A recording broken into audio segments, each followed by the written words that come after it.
오늘은 잠언서의 2절의 말씀을 묵상하면서 하나님의 말씀을 함께 상고하는 은혜를 나누는 귀한 시간을 가지려고 합니다. 먼저 잠언서 19장 26절 말씀 다시 한번 보면 이렇게 되어 있습니다. 아비를 구박하고 어미를 쫓아내는 자는 부끄러움을 끼치며 능욕을 부르는 자식이니라 라고 되어 있습니다. 너무나도 참 이야기만 들어도 좀 안타깝죠. 우리가 부모님의 그 놀라운 사랑과 은혜를 입으며 사실은 내가 누군가 가만히 생각해 보면 부모님의 사랑과 그 희생으로 우리가 존재하게 된 것이라고 할 수가 있겠는데, 그런 부모를 향해서 이런 패악한 일들을 한다고 하면 그것은 너무나도 참 악한 일이라 할 수밖에 없을 것입니다.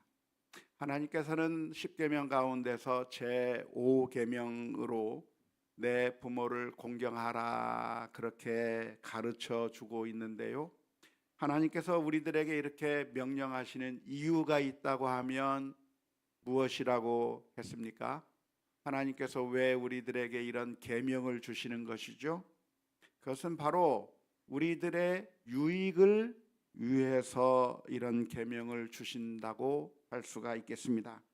하나님께서 우리에게 10계명이라고 하는 계명을 주시면서 이 계명대로 순종하라고 말씀하시는 이유가 무엇이냐면 하나님 좋으라고 이런 10계명을 주시는 게 아닌 겁니다.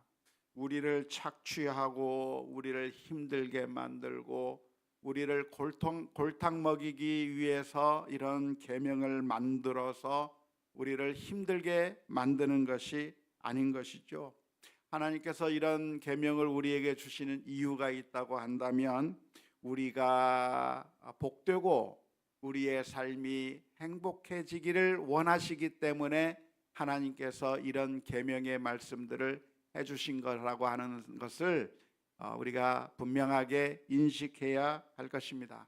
정확한 비유는 아닐 수 있겠지만 우리가 어떤 물건을 사게 된다고 하면 그 물건만 배달되는 것이 아니라 제품 설명서가 함께 따라오게 되어 있습니다.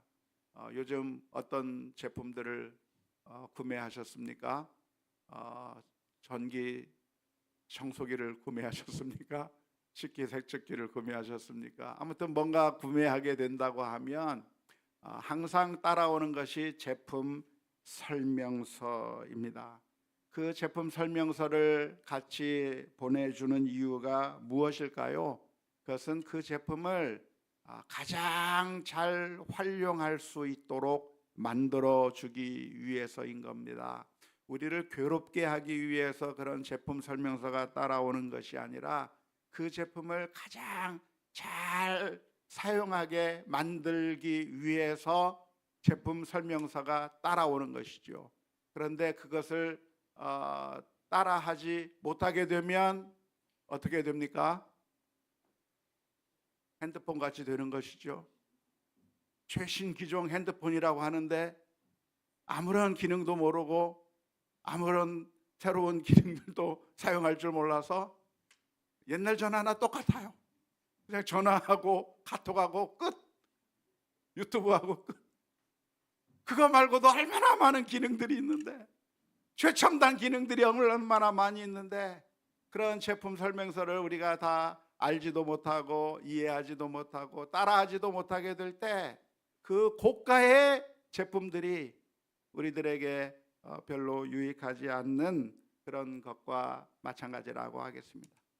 뿐만 아니라 제품 설명서대로 우리가 잘 사용하지 않는다고 하면 고장이 날 수도 있겠고 또는 화재의 위험이 있고 때로는 여러 가지 참 우리들에게 잘못된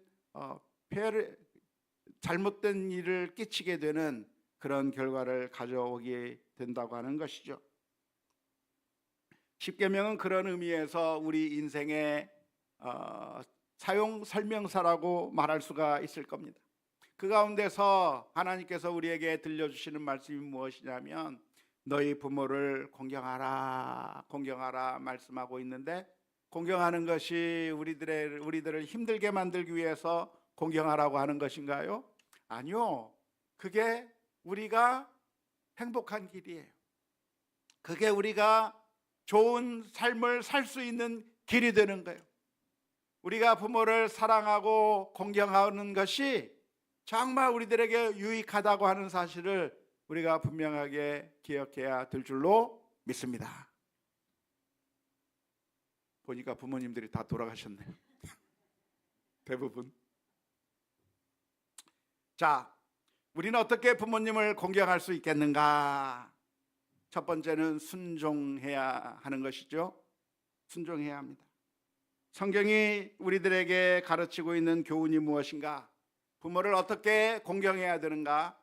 그것은 부모님의 말씀에 순종하는 것이다 라고 말씀해 주고 있습니다. 잠언서 1장 8절 9절 말씀에 내 아들아 내 아비의 훈계를 들으며 내 어미의 법을 떠나지 말라. 이는 내 머리에 아름다운 관이요 내 목에 금사슬이니라 말씀하고 있습니다. 잠언서 6장 20절에서 21절의 말씀에서도 내 아들아 내 아비의 명령을 지키며 내 어미의 법을 떠나지 말고 그것을 항상 내 마음에 새기며 내 목에 매라고 말씀해 주고 있습니다. 잠언서 23장 22절의 말씀에서도 너를 낳은 아비에게 청종하고 내 늙은 어미를 경히 여기지 말지니라 말씀해 주고 있는 것입니다. 따라서 부모를 공경하는 첫 번째 방법이 있다고 한다면 부모님의 말씀을 잘 듣고 순종하는 것이 부모님을 공경하는 길이라고 하는 것을 기억해야 할 것입니다. 그렇다고 한다면 우리 부모님들의 말씀을 무조건 다 순종해야 된다고 하는 말씀일까요? 부모님께서 하시는 말씀이 혹시 잘못된 말씀을 하시면 어떻게 될까요? 혹시 악한 일을 우리에게 시키면 어떻게 될까요? 그때도 우리가 순종해야 되는가? 꼭 그런 것은 아니라고 할 수가 있겠습니다. 왜냐하면 잠언서에서 성경 전체에서 내 부모에게 순종하라고 말씀하고 있는 것은 그 전제가 부모님께서 선하고 의로운 바른 길을 자녀들에게 하신다고 하는 것을 전제하고서 하시는 말씀이기 때문에 그렇습니다. 부모님 가운데 자녀들에게 악한 말을 할 부모님이 누가 있겠습니까? 대부분의 부모님들은 유익한 말을 하는 것이고 몸에 피가 되고 살이 되는 말씀을 해주시는 것이고 유익한 말씀을 해주시는 것이기 때문에 일반적으로 본다면 그 부모님의 말씀에 순종하고 따르고 복종하는 것이 그것이 옳다고 하는 의미에서 이런 말씀을 해주고 있는데요. 그런데 만에 하나 부모님들 가운데 도둑질을 시킨다든지 아니면 미워하고 싸우게 만들다든지 악한 일을 하라고 조장하는 부모가 있다고 한다면 그런 말씀에까지 우리가 순종할 수 있겠는가 하면 그렇지는 않습니다. 에베소서 6장 1절 말씀에서 그래서 이렇게 표현하는 것인데요.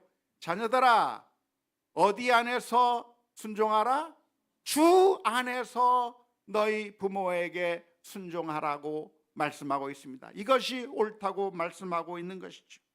부모님이 악한 일을 한다고 하면 주님 밖에서 잘못된 이야기를 한다고 하면 어떤 결과를 가져오게 되겠는가? 그 말을 따라가면 안 되는 것이죠. 그래서 예수님께서는 이런 말씀도 해 주셨습니다. 마태복음 10장 34절에서부터 39절의 말씀에 내가 세상에 화평을 주러 온 줄로 생각하지 말라. 화평이 아니요 검을 주러 왔노라. 내가 온 것은 사람이 그 아버지와 딸이 어머니와 며느리가 시어머니와 불화하게 하려 함이니 사람의 원수가 자기 집안 식구리라. 아버지나 어머니를 나보다 더 사랑하는 자는 내게 합당하지 아니하고 아들이나 딸을 나보다 더 사랑하는 자도 내게 합당하지 아니하며 또 자기 십자가를 지고 나를 따르지 않는 자도 내게 합당하지 아니하니라. 자기 목숨을 얻는 자는 잃을 것이요 나를 위하여 자기 목숨을 잃는 자는 얻으리라 말씀해 주고 있는데요. 주님을 따르는 것에 방해되는 것이 때로는 우리의 가족일 수 있다는 거예요. 하나님을 섬기는 일에, 하나님의 뜻에 따르는 것에 장애물이 때로는 우리 가족이 될 수 있는 그런 아주 안타까운 상황이 벌어질 수가 있겠는데, 그런데 그 상황 가운데서 우리는 어떤 선택을 해야 되는가? 극히 예외적인 케이스에서 우리는 불순종할 수밖에 없는 그런 상황을 맞닥뜨리게 된다고 하는 것이죠. 따라서 우리는 과연 하나님의 말씀이 무엇이고 정말 하나님께서 진정으로 우리에게 원하시는 말씀이 무엇인가를 분별할 수 있는 마음을 가져야 할 것입니다. 베드로 사도는 대제사장들과 서기관들과 유대 관리들의 그 경고, 그 협박 앞에서 베드로는 이런 담대하게 이렇게 이야기한 적이 있습니다.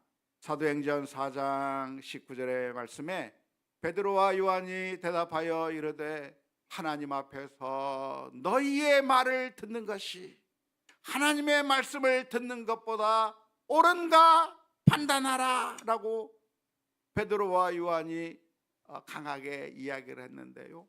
사실 이렇게 그 관리들, 우리보다 높은 위치에 있는 대제사장이나 이런 분들의 말을 거역하는 것 자체는 사실은 성경적인 원칙이 아니라고 할 수가 있겠습니다. 성경적인 대원칙이 있다고 하면 무엇이죠? 높은 곳에 높이 있는 그 권세에 복종하는 게 성경적인 원칙인 거예요. 로마서 13장 1절 2절의 말씀에 각 사람은 위에 있는 권세들에게 복종하라. 권세는 하나님으로부터 나지 않음이 없나니 모든 권세는 다 하나님께서 정하신 바라라고 말씀해 주고 있기 때문에 우리는 권세 앞에서 복종해야 되는 겁니다. 자녀들은 부모의 권세 앞에 복종하는 게 당연하고, 그리고 백성은 그 통치자의 그 명령에 복종하는 것이 당연하고, 군인은 상관의 명령에 복종하는 것이 당연하고, 위에 있는 권세자들에게 복종하는 것이 당연하다고 하는 게 성경에서 가르쳐 주고 있는 가장 큰 일반적인 원칙이라고 할 수 있을 겁니다.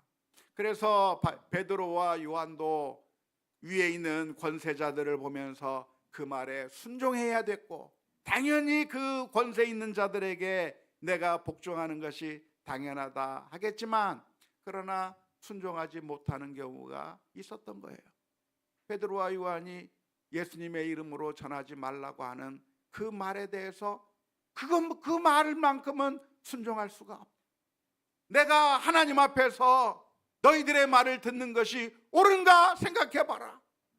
우리 당신들보다 더 높은 권세이신 하나님의 뜻에 어긋나는 그런 명령을 내가 수행할 수 없다. 아무리 내가 남의 부하이고 아무리 내가 어떤 사람의 권세 밑에 있는 사람이라고 할지라도 그 명령이 잘못된 명령이고 하나님의 뜻과 상치되는 잘못된 명령이라고 한다면 그 잘못된 명령에 순종하지 않는 게 그게 바른 성도의 자세일 거라고 믿습니다. 따라서 부모에게 순종하는 경우도 역시 마찬가지인데요. 그러니까 우리가 생각해서 내가 하나님의 뜻이라고 생각하면서 부모님의 말씀에 막 거절하고 내 마음대로 생각해서 그렇게 하라고 하는 의미가 아니라, 가능하면 부모님의 말씀에 순종해야 되고, 가능하면 그 부모님의 말씀에 따라 순종하고 복종하고 맞춰드리고 하는 것이 가장 바람직한 것인데, 그런데 어떤 특별한 경우에 있어서는 하나님의 말씀을 순종해야 하기 때문에 순종하지 못하는 경우도 있다고 하는 것을 기억해야 할 것입니다. 두 번째로 부모를 공경하는 방법이 있다고 하면 무엇입니까? 첫 번째는 순종하는 것이라고 했는데, 두 번째는 부모님을 사랑하고 돌보아 드려야 하는 것이겠죠. 가족을 사랑하고 가장 좋은 것으로 공괴하고 돌보는 것은 당연한 것이라고 할 수가 있겠습니다. 부모님이 자녀들을 위해서 자신을 희생해 가면서 가장 좋은 것으로 먹이고 입히고 또 모든 것을 희생하면서 베풀어 준 그 사랑을 우리가 받았다고 한다면 우리 부모님들에게 똑같이 갚아주고 똑같이 그 사랑을 보답하는 것이 부모를 공경하는 방법이라고 할 수가 있겠습니다. 그런데 그 어떤 방법으로, 그 어떤 핑계로도 부모님을 공괴하는 것을 피해 나가서는 안 된다고 말씀해 주셨습니다. 당시 예수님 당시에 수많은 사람들이 하나님께 바쳤다 그러면 부모님을 섬기지 않아도 되는 것이냐, 내가 주를 위해서 이것을 드렸다 해버리면 부모님에게는 공경하지 않고 대접하지 않아도 되는 것이냐 착각하는 사람들이 많이 있었는데, 그런 사람들을 향해서 마태복음 15장 5절 6절에서 이렇게 말씀해 주셨습니다.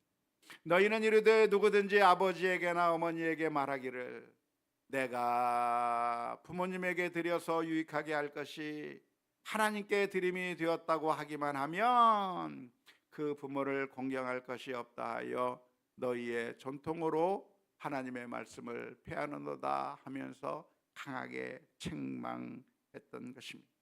따라서 우리 성도들은 어떻게 해야 되는가? 부모를 어떤 방법으로 공경해야 되는가? 가장 좋은 것으로 대접하고 돌보아 드리고 그렇게 은혜를 갚는 방법으로 우리 부모님들에게 사랑을 되돌려 드리는 그런 삶이 우리 가운데 있어야 될 줄로 믿습니다. 디모데전서 5장 4절에서는 이렇게 가르칩니다. 만일 어떤 과부에게 자녀나 손자들이 있거든 그들로 먼저 자기 집에서 효를 행하여 부모에게 보답하기를 배우게 하라. 이것이 하나님 앞에 받으실 만한 것이니라. 당시 초대교회에서는 경제적인 능력이 없는 가난한 사람들이 있다고 한다면 그 사람들을 위해서 재정적으로 도와주는 일들을 교회에서 했었는데요. 그런데 예외 규정을 둔 겁니다. 무슨 예외 규정을 둔 것이죠? 만일 그분이 자손들이 있다고 한다면 교회가 도와주지 말라는 겁니다. 자녀들이 부모님을 도와주고 그 손주들이 할아버지 할머니들을 도와주고, 그래서 자기 부모님들에게는, 자기 그 조상들에게는 자녀들이 먼저 의무를 가지고 도와주고 책임을 지는 일을 해야지 교회에다 맡겨버리고 교회가 도와주겠지 하면서 그렇게 내팽개쳐지지 말라고 말씀하고 있는 것이죠. 디모데전서 5장 8절에서는 어디까지 이야기합니까? 누구든지 자기 친족 특히 자기 가족을 돌보지 아니하면 믿음을 배반한 자요 불신자보다 더 악한 자니라 라고 말씀하고 있는 겁니다. 따라서 우리가 부모를 어떻게 공경해야 되는가? 첫 번째는 순종함으로, 두 번째는 사랑을 베풀어 드림으로, 돌보아 줌으로 우리 부모님들을 공경하는 일을 해야 되겠고, 그러한 것을 우리 자녀들에게도 잘 가르쳐서 우리 자녀들이 부모님을 공경하는 자녀가 될 수 있도록 우리가 가르쳐야 될 줄로 믿습니다. 그런데 오늘 잠언서 19장 26절의 말씀에서는 공경이 아니라 최악의 케이스를 이야기하고 있는 겁니다. 만일 어떤 사람이 부모를 학대한다면, 만일 어떤 사람이 아버지를 학대하고 어머니를 학대한다면 그 사람은 정말 책망을 받을 사람이다. 그 사람은 수치를 당할 사람이다 라고 말하고 있는 게 잠언서 19장 26절의 말씀입니다. 26절에서 아버지를 구박하는 사람이라고 번역을 했는데 히브리 원문의 의미는 무너뜨리고 멸절시켜 버린다는 겁니다. 아버지를 완전히 무너지게 만드는 사람이라고 하는 것이고요. 어머니를 쫓아내는 것, 어머니가 도망가게 만드는 그런 사람은 어떻게 되는 것인가? 수치를 당할 것이다. 그런 사람은 책망을 당하게 될 것이다 말씀하고 있습니다.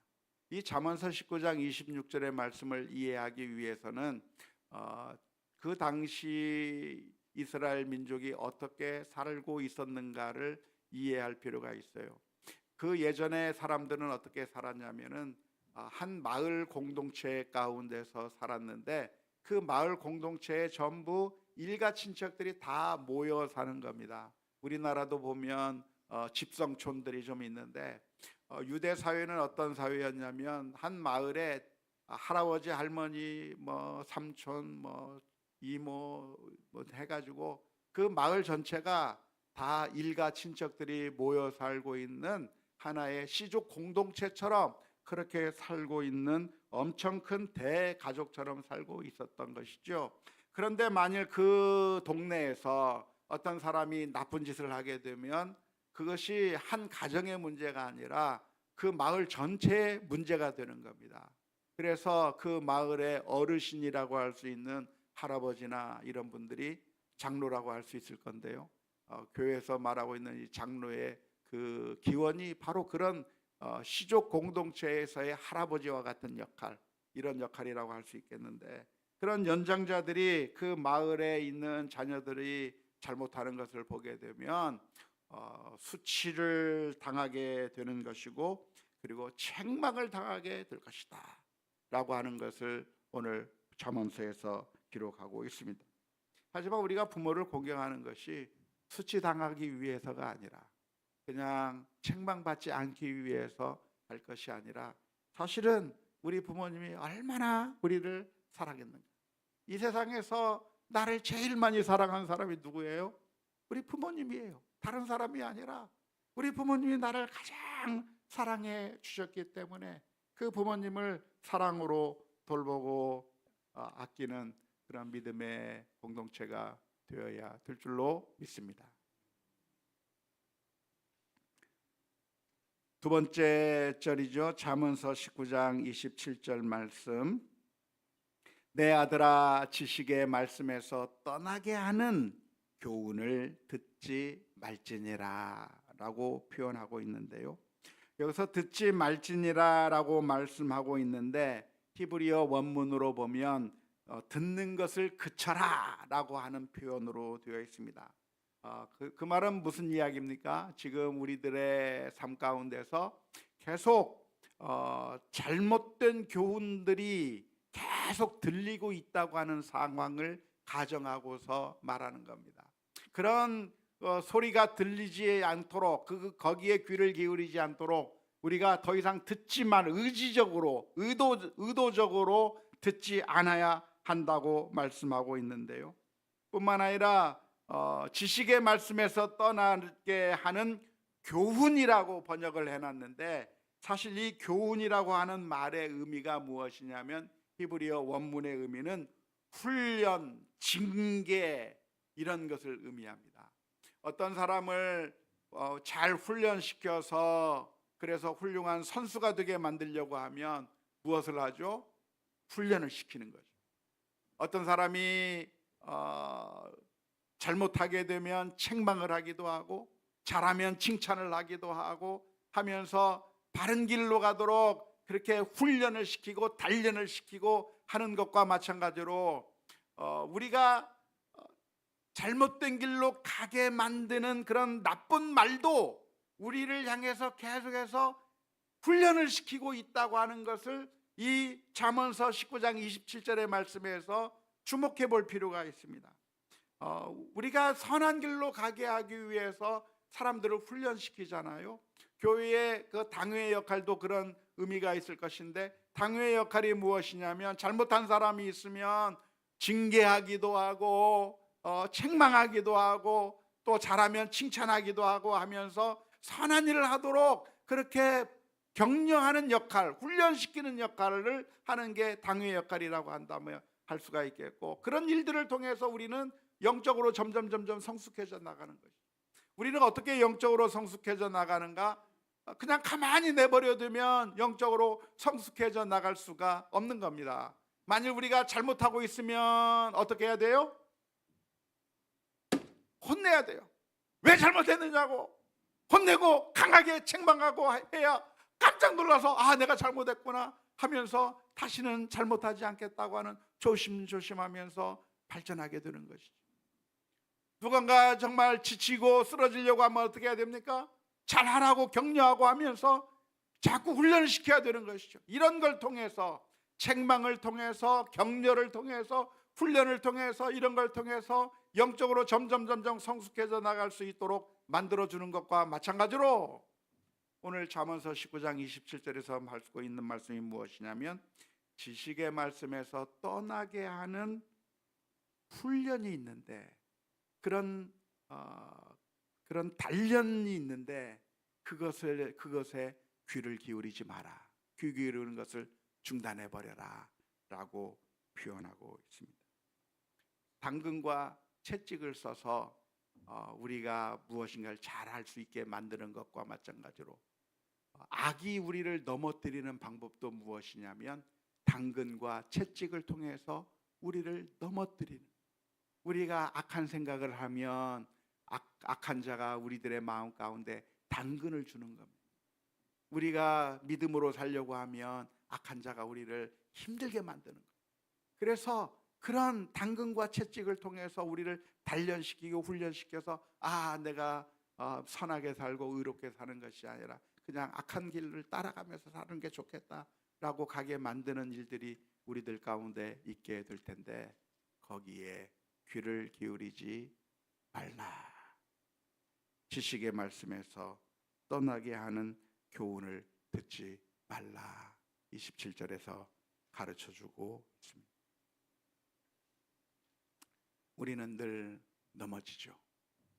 이런 말씀에 따라 산다고 하면 복된 삶이 될 텐데 그러지 못하고 늘 넘어질 가능성이 있기 때문에 우리 자신을 늘 돌아보아야 하고 넘어질 때마다 예수님 앞에 나가서 기도해야 되고 넘어질 때마다 다시 주님 앞에 나가서 회복하게 되는 그런 믿음의 결단들이 우리 가운데 있을 수 있기를 주님의 이름으로 축원합니다.